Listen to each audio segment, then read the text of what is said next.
Hello,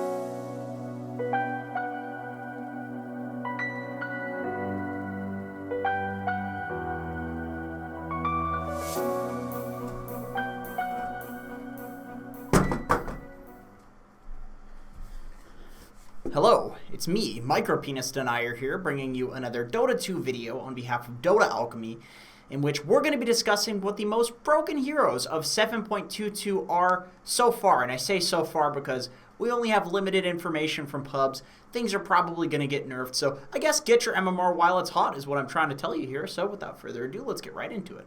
Number 4, Rubick. So I'm going to get straight to the point with this hero. Aghanim Scepters.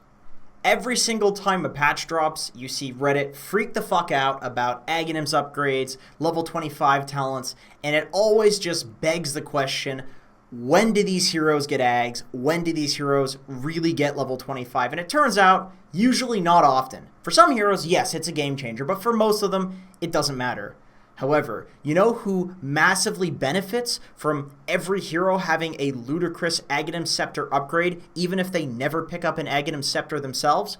Rubick, because you get an Ags on Rubick already. This was already a good item. This was already a good support hero that was getting picked that gets the farm to build an Ags and wants to build an Ags. But now you have all of these Aghanim Scepter upgrades that you can steal from people that they themselves wouldn't even build into an Ags to get. So Rubick is basically god tier in every game when he was already extremely good in every game. And by the way, you also have Arcane Supremacy to make whatever their Aghanim Scepter upgrade spell is better.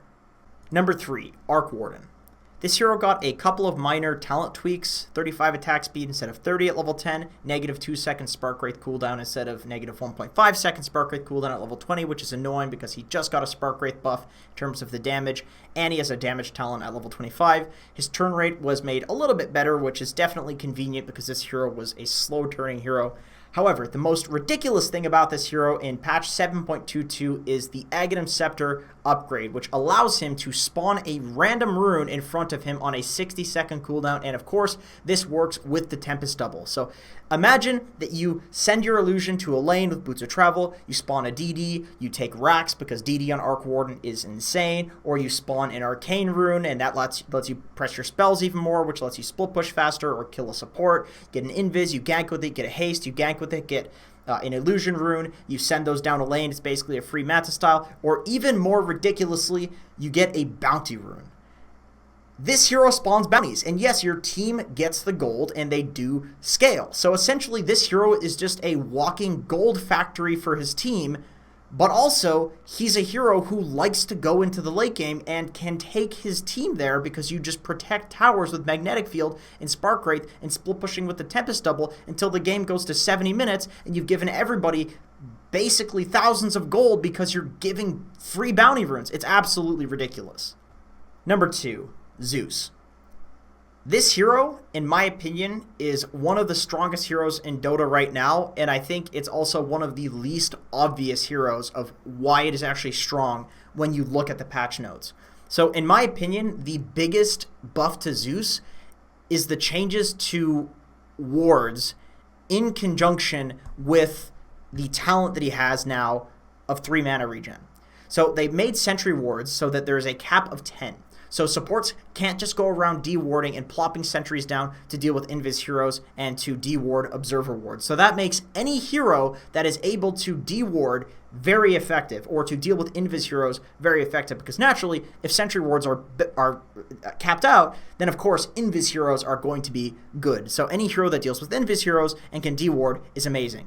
That's Zeus. And the 3 mana regen talent allows him to sustain while walking around and dewarding. On top of that, Observer Ward now gives you more gold and more experience if you deward it. That's amazing for Zeus because what you're giving up to get that 3 mana regen to walk around and spam is 25% XP gain. So you can actually make up for that from all the experience you're getting from wards and all the gold that you're getting from wards. This hero is going to get mega farmed. You can play it as a support, as an offlaner, walk around and deward, and you're going to make the enemy team's life a living hell.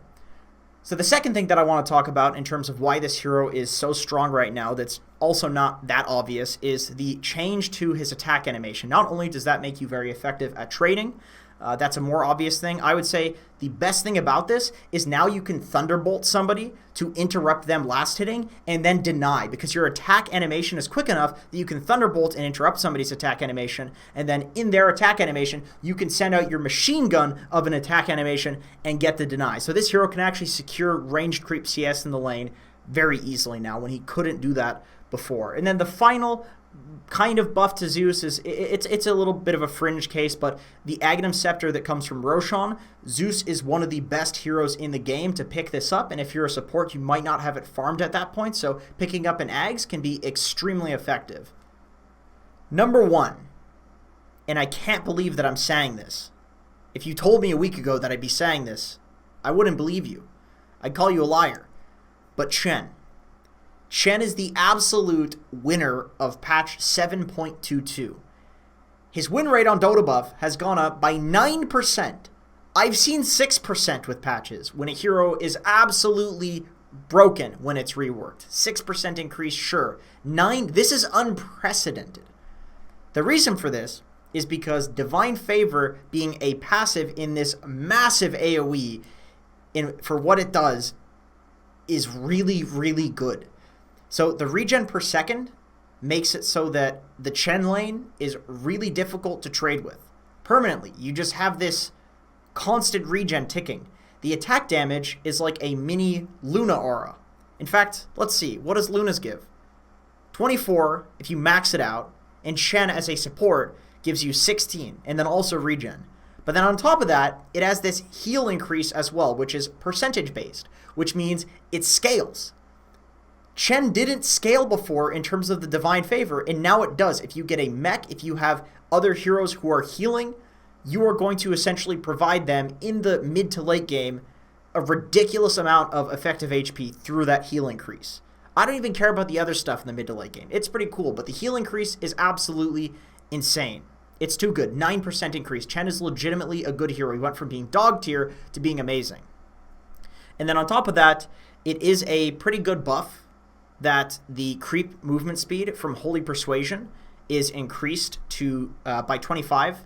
That definitely helps out. Chen feels super slow to play in 7.21, but in 7.22 it feels very fast. These creeps, you can actually run with them and set them up on people, get them in front of people, and it's not a huge pain in the ass to play. And then on top of that, they also get double the bonus damage from this Divine Favor. So if you are running all of your creeps at a tower, it is going to absolutely melt because they have ridiculous amounts of bonus damage. So this was going to be an outro right here, but I was just sitting here looking at this Axe cosmetic, and I scrolled over a little bit like that. Tell me what that is right there. What does that look like to you? Tell me what that looks like. You know what that is. Why would they put that in a game? Why would they put that there? My God, it's a children's game.